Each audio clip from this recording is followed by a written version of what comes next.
অন্তর্বর্তীকালীন সরকারের প্রধান উপদেষ্টা ডক্টর মোহাম্মদ ইউনূসের কূটনৈতিক তৎপরতায় বদলে যাচ্ছে দক্ষিণ এশিয়ার ভূরাজনীতির হিসাব নিকেশ। হাসিনার পতনের পর নতুন সরকার যখন চীন ও পাকিস্তানের সঙ্গে ঘনিষ্ঠতা বাড়াচ্ছে, তখন ভারতের উদ্বেগ চরমে।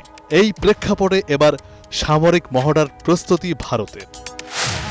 নিরাপত্তা বিশ্লেষকরা বলছেন, পাকিস্তানের কাছে মার খেয়ে ভারতের যখন দিশেহারা অবস্থা, তখন মানুষের দৃষ্টি অন্যদিকে ফেরাতে মোদি এই সামরিক মহড়ার আয়োজন করছে। ভোটের রাজনীতিতে টিকে থাকতে মোদির অস্ত্র এখন দুটি: হিন্দুত্ববাদ ও প্রতিবেশীদের সাথে যুদ্ধ খেলা। যদিও সবগুলো প্রতিবেশীর দিক থেকেই মার খেয়েছে ভারত। দক্ষিণ এশিয়ার সর্বশেষ দেশ হিসেবে বাংলাদেশে ভারতের দালাল শাসক হাসিনার পতন হয়েছে 5ই আগস্ট। কিন্তু তারপরও হাসিনাকে সাথে নিয়ে শয়তানি বন্ধ হয়নি দেশটি। কেসারেন শেকড় থেকে শিখরে।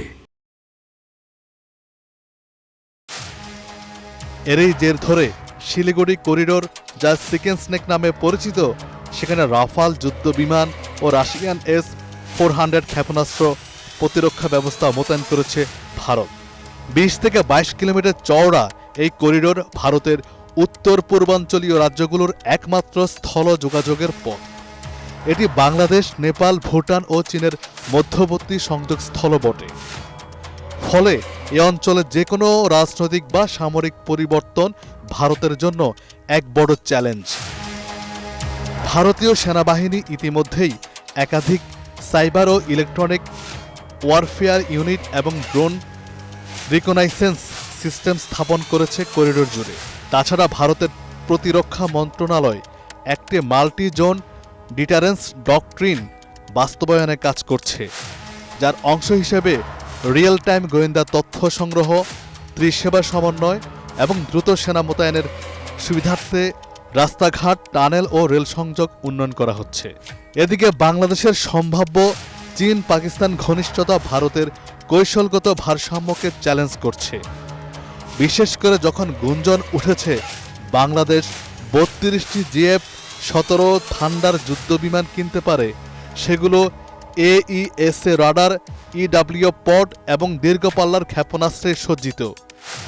এগুলো বাংলাদেশে মোতায়েন হলে ভারতের সীমান্ত ঘাঁটি ও অবকাঠামো হুমকির মুখে পড়তে পারে। কেসারেন শেকড় থেকে শিখরে।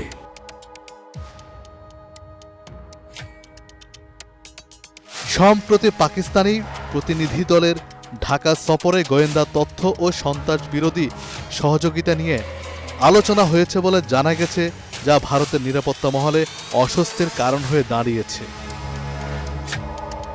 ভারতের পররাষ্ট্র মন্ত্রণালয়ের মুখপাত্র রণধীর জসওয়াল স্পষ্ট করেছেন, আমরা এই অঞ্চলের ঘটনাবলী নিবিড়ভাবে পর্যবেক্ষণ করছি এবং প্রয়োজন হলে সিদ্ধান্তমূলক পদক্ষেপ নেওয়া হবে।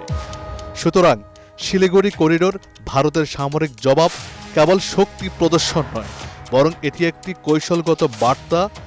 বাংলাদেশ কিংবা চীনের যে কোনো দুঃসাহসিক পদক্ষেপের জবাব মিলবে পূর্ণ প্রস্তুতিতে। এই অঞ্চলে আধিপত্য প্রতিষ্ঠার প্রতিযোগিতা এখন প্রবল উত্তেজনার দিকেই যাচ্ছে।